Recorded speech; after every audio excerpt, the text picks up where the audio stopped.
Hello friends, welcome to GK संसार। आज date है 19 अप्रैल 2020 और 19 अप्रैल से जितने भी करंट अफेयर्स क्वेश्चन बन सकते हैं जो कि आपके प्रतियोगी परीक्षाओं के लिए महत्वपूर्ण होगा, उन सभी क्वेश्चन को डिस्कस करेंगे। साथ ही साथ एक्स्ट्रा फैक्ट भी डिस्कस करेंगे जो कि आगामी सभी प्रतियोगी परीक्षाओं के लिए महत्वपूर्ण होगा।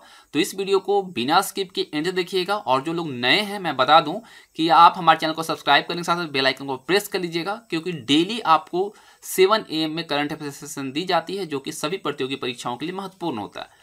पीडीएफ के लिए टेलीग्राम चैनल को ज्वाइन कीजिएगा, जिसका लिंक आपको डिस्क्रिप्शन बॉक्स में दिया गया है। साथ ही साथ आपके लिए 2 प्रैक्टिस क्वेश्चन भी होता है, जिसका आंसर आपको कमेंट बॉक्स में देनी होती है, और जो सही आंसर देते हैं उनका नेम अगले सेशन में अनाउंस किया जाता है। तो चलिए सेशन को शुरू करते हैं और सबसे पहले देखते हैं क्वेश्चन नंबर फर्स्ट। पहला क्वेश्चन है, पूसा परिशोधन और स्वच्छता सुरंग किस शोध संगठन द्वारा विकसित किया गया है?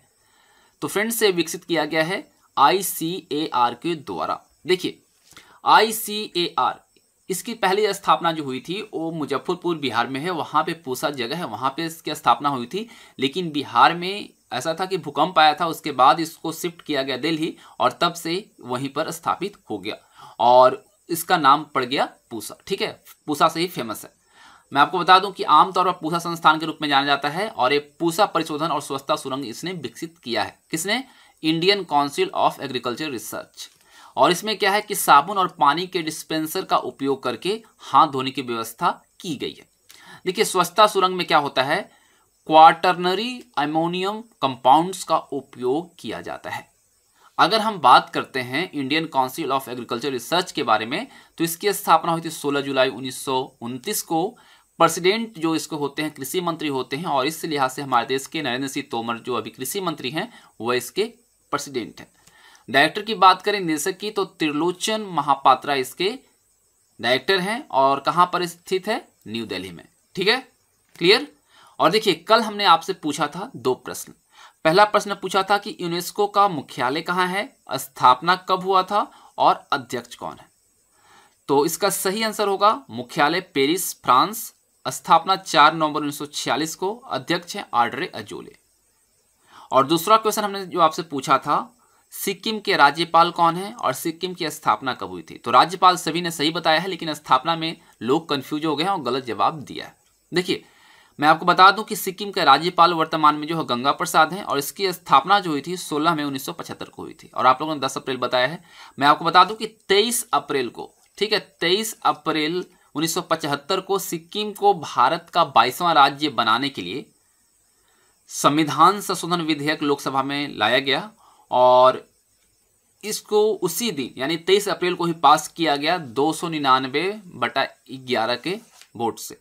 ठीक है, और इसको राज्यसभा में पास किया गया 26 अप्रैल को, और 15 मई 1975 को तत्कालीन जो राष्ट्रपति थे फखरुद्दीन अली अहमद, इन्होंने बिल पर साइन किया, और 16 मई को जो सिक्किम है वह राज्य का दर्जा प्राप्त कर लिया। ठीक है, तो यानी कि 16 मई 1975 को राज्य बना है सिक्किम, 22वां राज्य। इस चीज को आप याद रखिएगा। और इसके लिए जो दोनों क्वेश्चन का आंसर आया है, गेंदलाल, चंदन सिंह, डैसिंग अजीत और बुद्धि विलास, इन लोगों ने आंसर दिया है।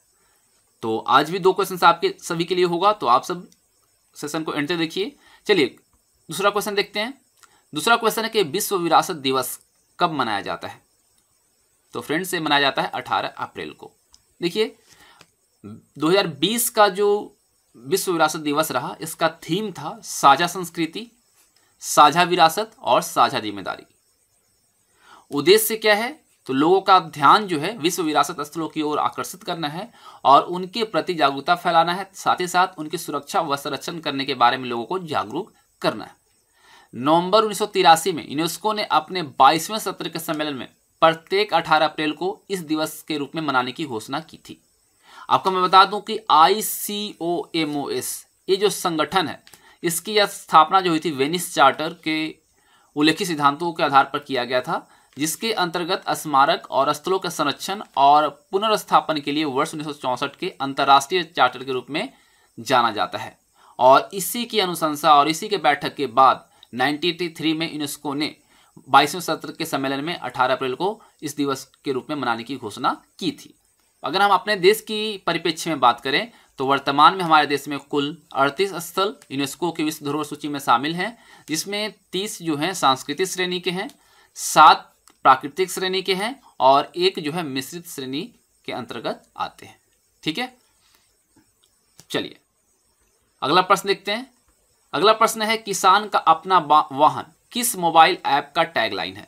तो ये जो टैगलाइन है वो किसान रथ मोबाइल ऐप का है। देखिए, कृषि मंत्री जो हमारे देश के हैं नरेंद्र सिंह तोमर, इन्होंने लॉकडाउन की स्थिति में किसानों की सहायता करने के लिए सहायता के परिप्रेक्ष्य से किसान रथ मोबाइल ऐप लॉन्च किया है। और ये जो ऐप होगा वह कृषि और बागवानी उत्पादन से जुड़े किसानों और व्यापारियों को प्राथमिक और द्वितीयक परिवहन के लिए परिवहन वाहनों की खोज में सुविधा प्रदान करेगा। ठीक है, लेकिन यहाँ पे बात आती है कि प्राथमिक परिवहन और द्वितीयक परिवहन क्या है। तो देखिए, प्राथमिक परिवहन से क्या होगा कि फार्म से मंडियों, FPO कलेक्शन सेंटर और वेयर हाउस आदि तक आवाजाही शामिल होगी। और जो द्वितीयक परिवहन होगा इसके अंतर्गत मंडियों से अंतर्राज्यों और अंतर्राज्यीय मंडी तक प्रसंस्करण इकाई, रेलवे स्टेशन, गोदाम और थोक विक्रेताओं आदि तक आवागमन को शामिल किया गया। और ये जो मोबाइल ऐप है पूरे भारत में उपयोग किया जा सकेगा। और ये जो मोबाइल ऐप है एंड्रॉयड वर्जन है और ये 8 भाषाओं में उपलब्ध कराया गया है। ठीक है, 8 लैंग्वेज में अवेलेबल है मोबाइल ऐप। क्वेश्चन नंबर 4 देखते हैं। क्वेश्चन नंबर 4 है RV मुस्कुटी का निधन हो गया, वह क्या थे? तो फ्रेंड्स ये थे फ्रीडम फाइटर, स्वतंत्रता सेनानी थे। डिटेल यहाँ पर है। 94 वर्ष की आयु में इनका निधन हुआ है और 8 अगस्त 1942 को शुरू हुए भारत छोड़ो आंदोलन में इन्होंने भाग लिया था और भूमि कानून पर कई किताबें इन्होंने लिखी है। और जो राज्य के आदिवासी इलाकों में बंधुआ मजदूर थे उनकी रिहाई और पुनर्वास के लिए निरंतर इन्होंने कार्य किया था। देखिए, भारत छोड़ो आंदोलन की बात आई है तो ये जो आंदोलन था वह द्वितीय विश्व युद्ध के समय 8 अगस्त 1942 को आरंभ किया गया था। और ये जो इसकी शुरुआत हुई थी वह क्रिप्स मिशन की विफलता के बाद महात्मा गांधी ने इसको छेड़ा था। और मैं आपको बता दूं कि इसका जो नाम पड़ा भारत छोड़ो, ये 8 अगस्त 1942 की जो शाम में मुंबई में अखिल भारतीय कांग्रेस कमेटी की बैठक हुई थी उसके अंतर्गत अंग्रेजों भारत छोड़ो का नाम दिया गया था। क्लियर? चलिए क्वेश्चन नंबर 5 देखिए। क्वेश्चन नंबर 5 है एशियाई मुक्केबाजी चैंपियनशिप 2020 का आयोजन कहां होगा? तो ये होना है हमारे देश भारत में। ठीक है, देखिए नवंबर दिसंबर 2020 में आयोजित होना प्रस्तावित है एशियाई मुक्केबाजी चैंपियनशिप 2020।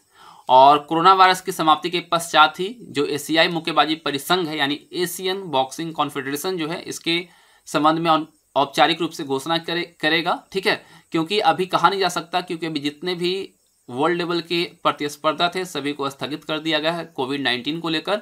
तो अभी समय है, लेकिन इसके बारे में क्या होगा आगे अपडेट मिलेगा आपको। ठीक है, और देखिए पूर्व में भारत ने 1980 में मुंबई में आयोजन किया था पुरुष एशियाई चैंपियनशिप का और 2003 में हिसार जो कि हरियाणा में है महिला चैंपियनशिप की मेजबानी की थी।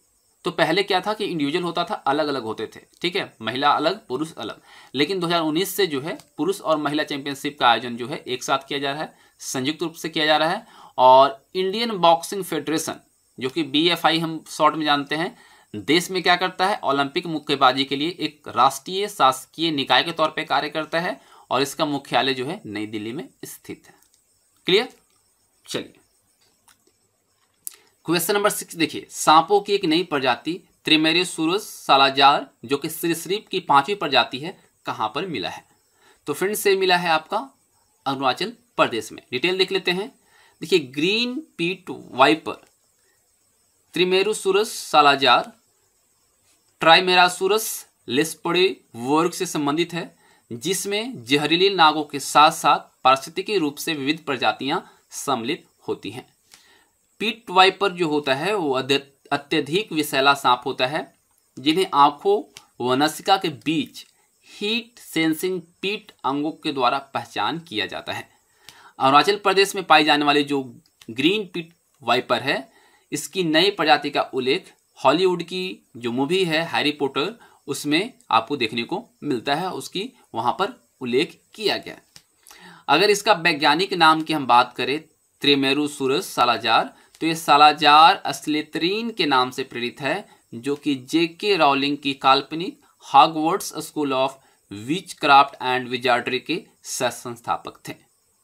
देखिए यहाँ पे अब बात आती है अरुणाचल प्रदेश की। तो अरुणाचल प्रदेश की बात करें तो इसको केंद्र शासित प्रदेश का जो दर्जा मिला था वह 21 जनवरी 1972 को मिला था। ठीक है, 1972 को 21 जनवरी 1972 को एज ए यूटी हुआ था अरुणाचल प्रदेश, और 20 फरवरी 1987 को 1987 में ये बना था राज्य। ठीक है, इसका कैपिटल की अगर हम बात करते हैं तो ईटानगर है। ठीक है, ईटानगर इसका कैपिटल है, और ईटानगर इसका कैपिटल है, और सबसे बड़ा शहर भी ईटानगर है। यहाँ पर जिलों की संख्या की बात करें तो 25 है, गवर्नर हैं बीडी मिश्रा, सीएम हैं पेमा खांडू, विधानसभा की सीट जो है वो है 60, लोकसभा की सीट है 2, राज्यसभा की सीट है 1। हाई कोर्ट जो है गुवाहाटी हाई कोर्ट है, लेकिन वहाँ बेंच जो है वो है ईटानगर बेंच। लिटरेसी रेट यहाँ पे 66.95% है, तकरीबन 67% है 2011 की जनगणना के अकॉर्डिंग।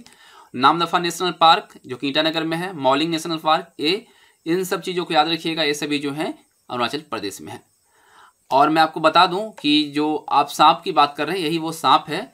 ठीक है, जो नई प्रजाति है जो कि मिला है। और अब बात करते हैं कि आपके लिए जो आज का सवाल है जिसका आंसर आपको कमेंट बॉक्स में देनी है। तो पहला क्वेश्चन आपके लिए रहा कि परिवार और स्वास्थ्य मंत्रालय द्वारा अस्पतालों और स्वास्थ्य सुविधाओं को कितने श्रेणी में बांटा गया है। ठीक है, दूसरा क्वेश्चन है कोलैब कैट सॉफ्टवेयर किसने विकसित किया है। तो इन दोनों प्रश्नों का आंसर जो है आपको कमेंट बॉक्स में देनी है, और जो सही आंसर देंगे उनका नेम जो है कल के सेशन में अनाउंस किया जाएगा। उम्मीद करता हूं आप सभी को सेशन पसंद आया होगा, और कैसा लगा कमेंट बॉक्स में बताइएगा। सभी सोशल मीडिया लिंक्स आपको यहाँ पर दिखाई दे रहे हैं, इसके थ्रू आप हमें फॉलो कर सकते हैं, और जो भी आपके डाउट हो आप कमेंट बॉक्स में जरूर पूछिएगा। Thanks for watching, have a nice day.